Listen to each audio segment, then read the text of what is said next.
Formation Photoshop, chapitre 15, les modes de fusion, partie 2. Donc dans cette partie 2, ça va aller beaucoup plus vite que la première, hein. On va voir 2-3 trucs, ça va être vite fait. Donc on va voir incrustation, lumière tamisée, lumière crue. Ceux-là, on va les voir vraiment vite fait, c'est vraiment un passage. Ceux-là, je vous les montre pas. Peut-être dans un chapitre plus loin, ou même ou dans un tuto, montage, etc. si j'en ai besoin, mais franchement on les utilisera pas. Et les derniers qui sont là, teinte et couleur surtout qu'on va voir. Les deux autres, on s'en fout un peu. Incrustation. Alors incrustation, donc déjà on est dans le 50% gris, hein. Alors là c'était blanc, là c'était noir et là c'est gris. Donc on va mettre du gris. J'ai dit on met du gris, s'il te plaît, merci. On met du gris donc ça touche pas. C'est pas touché. Donc le gris. Ah c'est vrai ça. Alors le gris, l'incrustation, comme son nom l'indique, ça va incruster les couleurs, mais ça va garder les tons clairs et les tons foncés. Qu'est-ce que ça veut dire? Donc on y va, je vais vous montrer. Là par exemple, vous avez des tons clairs. Donc ici vous avez un ton clair, vous avez des tons clairs et vous avez des ombrages qui sont un peu là, là, là. Et en fait, en mettant la couleur que vous voulez, donc moi je vais prendre par exemple, on va dire un orange, pourquoi pas. Et ben en coloriant les arbres, et ben on va préserver les tons clairs et les tons foncés.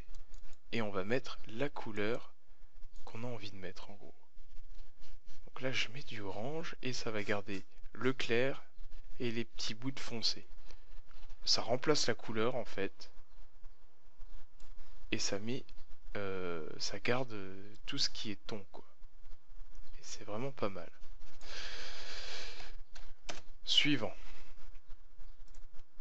Lumière tamisée. Alors là, lumière tamisée, c'est vachement utilisé. C'est super comme truc. On arrive à mettre des... Par exemple, vous savez que... Je fais encore la connerie. Quand... Quand vous faites des maquillages et tout sur des photos et tout, par exemple, on l'utilise vachement, vous savez, pour le rouge à lèvres, le...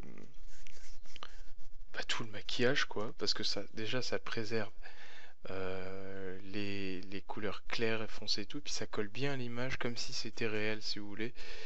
Et on arrive à faire des trucs vraiment propres. Franchement, c'est... Regardez. On a l'impression que, franchement, voilà quoi. Limite, on voit pas que c'est irréel. Voilà, on a l'impression que ça a toujours été comme ça. Et la lumière tamisée, c'est vraiment... Je crois que c'est un des plus utilisés de Photoshop et je crois que c'est celui que j'utilise le plus. Voilà, regardez, je mets un peu voilà, de rouge là. Bon là c'est un peu abusé, hein. Genre ça va pas être comme ça en vrai, mais vous pouvez faire même ça avec le ciel, je sais pas, un effet vert. Voilà, ça fait franchement une lumière tamisée, tranquille, propre. La lumière crue c'est ça, mais en pire. Bon là ça marche pas parce que j'ai carrément mis des couleurs, hein. Voilà c'est cru quoi. Regardez par exemple, on va recommencer, hein, CTRL J, je vais copier et là je mets ça en lumière crue. Ça, la couleur devient plus intense, plus dure, plus. Alors que la lumière tamisée, si vous regardez, c'est plus léger. La crue, ça pète quoi. Vive, c'est vraiment vif. Et linéaire, c'est un peu pareil que vif. Mais vive, voilà. Et après, vous refaites la même astuce que dans le truc précédent. Vous pouvez faire le petit masque de fusion qui est là. Et puis effacer tout ce qui vous plaît pas quoi.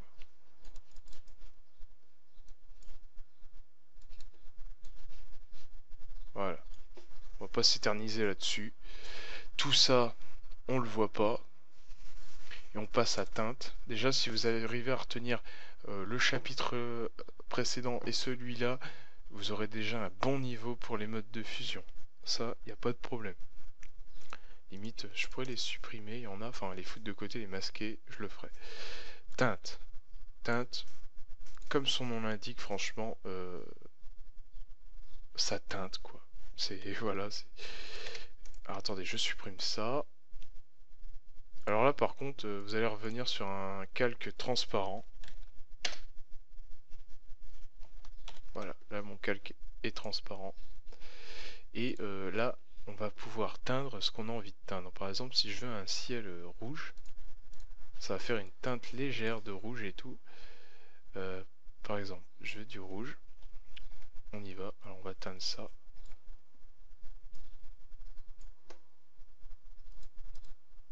Voilà.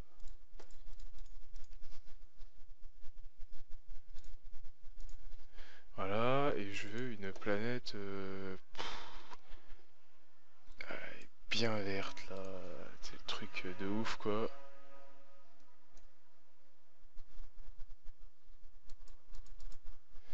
Voilà. D'accord. J'aimerais que mon océan soit orange. On va savoir pourquoi. Petite teinte orange là. Bon, ça va faire dégueulasse que je colorie un peu n'importe comment. Et là, je mets ça en teinte. Voilà, ça teint un peu. Je fais ça un peu à l'arrache. Hein. Ça teint quoi l'image. Ça met la couleur que vous avez envie de mettre quoi. Voilà, c'est assez propre. Voilà, bon là c'est dégueulasse, c'est pas propre du tout, mais bon. On continue. Couleur. Moi je passe à couleur direct. Parce que c'est vachement utile. Couleur, bah là comme son nom l'indique, ça met de la couleur. Hein. Voilà. Vous mettez de la couleur où vous voulez. En fait vous coloriez l'image. C'est un truc de coloration. Donc par exemple si votre image est en noir et blanc, comme ceci, eh bien ça va vous permettre de la colorier. Donc en couleur. Par exemple là je pense c'est la lune. La lune elle est un peu...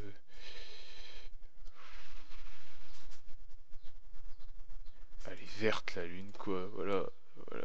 Là, vous allez pouvoir colorier la lune. Après il faut prendre votre temps hein, quand vous coloriez des trucs comme ça.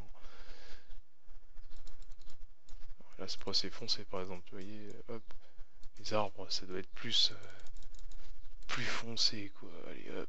C'est bien pour colorier une image en noir et blanc.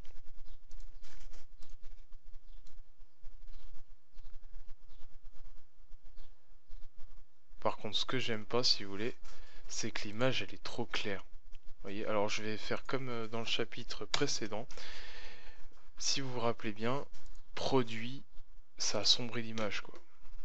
Voilà. Bon après, vous pouvez régler un peu l'opacité comme ça.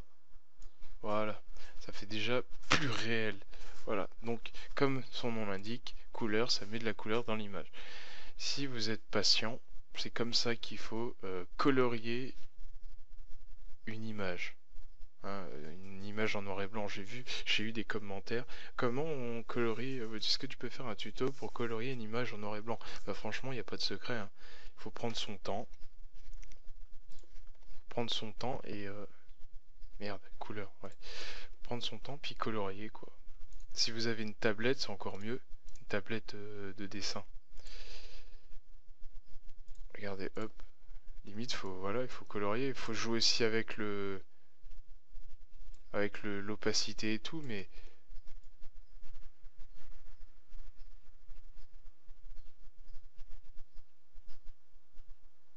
voilà. Vous pouvez jouer avec l'opacité. Par exemple, oh, ma mère, voilà, regardez, là c'est trop, bah, vous pouvez baisser l'opacité pour colorier un peu moins durement, on va dire. Et regardez la différence. Hop. Voilà. Franchement, il n'y a pas de secret. Il faut prendre son temps. Là, j'ai pas envie de prendre mon temps parce que sinon la vidéo va durer beaucoup trop longtemps. Tout simplement. Donc voilà, je crois que c'était tout. Je crois que c'était tout pour le moment. Donc voilà, alors on a vu. Tout ce qu'on n'a pas vu, c'est luminosité, saturation, ce petit cadre-là, mélange maximal, lumière ponctuelle, on s'en fout, c'est un peu pareil que les autres. et fondu qui est là, et lumière plus foncée et couleur plus claire. Donc déjà, si vous arrivez à retenir tout ce que je vous ai montré là, là déjà vous allez avoir un bon niveau, niveau mode de fusion. Voilà, vous allez avoir un bon niveau. Alors, juste un petit rappel, ici le noir n'est pas touché, ici c'est... ouais, je suis en train de me gourer. Ici c'est le blanc qui est pas touché, ici c'est le noir qui est pas touché, ici c'est le gris qui est pas touché. Voilà. Donc voilà, j'espère que ce petit chapitre, ces deux petits chapitres, vous auront plu, que vous avez appris quelque chose et que vous avez compris surtout ce que je vous ai dit. Et puis on se retrouve pour un prochain chapitre. Je ne sais pas encore sur quoi. J'ai peut-être une petite idée. Hein. J'ai vu deux, trois petites choses que je pourrais encore approfondir, on va dire. Et puis n'hésitez pas à commenter, à vous abonner à la chaîne, au Facebook, et puis à me donner des idées de tutos ou de montage. Pourquoi pas, je suis ouvert à tout. Et puis voilà quoi. Allez, bonne journée, salut à tous.